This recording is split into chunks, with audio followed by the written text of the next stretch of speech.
So tell me the significance of wearing the Captain America shirt to this panel. You know, this guy, got complicated feelings for him.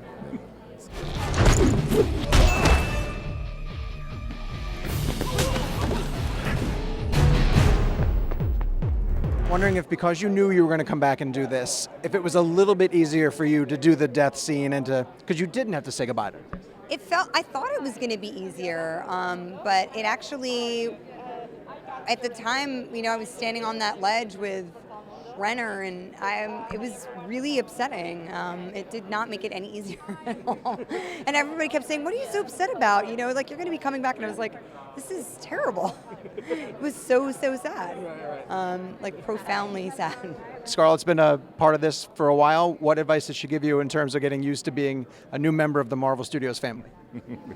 That's a good question. I mean, I don't know that she did give me any. We just I think she's as excited to make and as nervous each movie as any of us. And we're all trying to make the best movie possible. So I think that, while she has a certain comfortability in the world, I also think with this particular movie, she's really wants to take it to another level. And so I don't think there was any sort of here's how we do it. It was more like, how do we do it? And I think that's what's really beautiful about this film.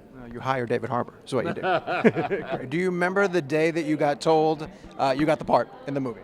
Yeah, I do. Yeah, it was very exciting, and I've wanted to work with Kate Shortland, the director, for some years. I'm a huge fan of hers. Yeah, so her plus, the Marvel Universe is a really great cocktail. What was like when you got the phone call telling you got this part? Wow, I mean, I think I was trying to play it cool. I was on the phone to my agent. I was trying to play it cool, so I was kind of okay, yeah, cool, that's interesting. I think I did actually be yeah. I think it was a yell. I know the Marvel fans will want to know what Kate is bringing to the table as a new director in the Marvel Universe. What kind of director is she?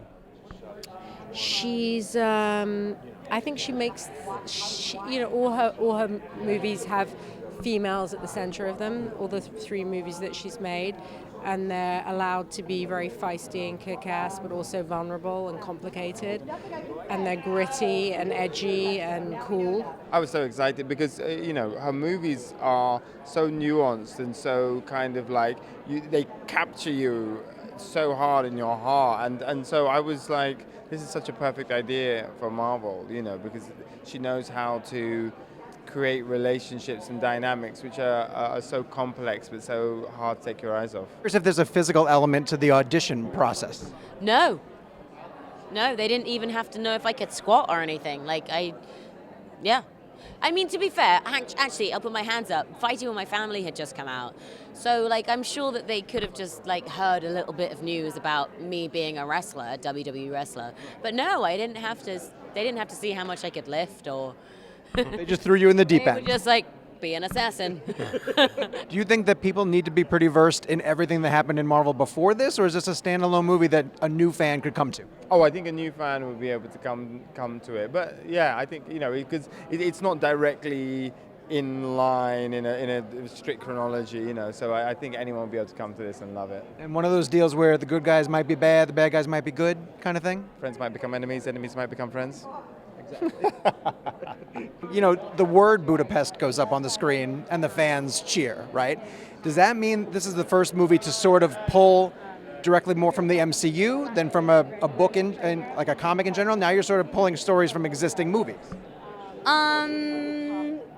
Yes and no.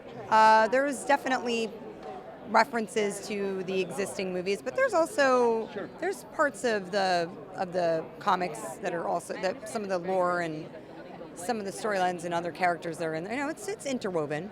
Can't do Budapest without Hawkeye. You tell me.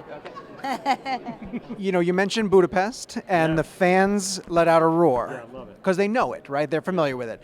Is this the first time that a movie is going to draw more from the existing canon than a comic series?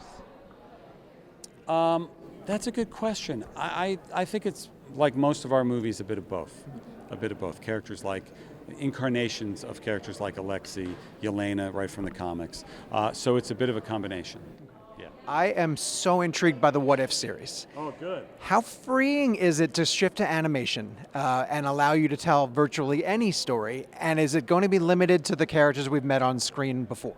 It is incredibly liberating. It is an amazing opportunity we have.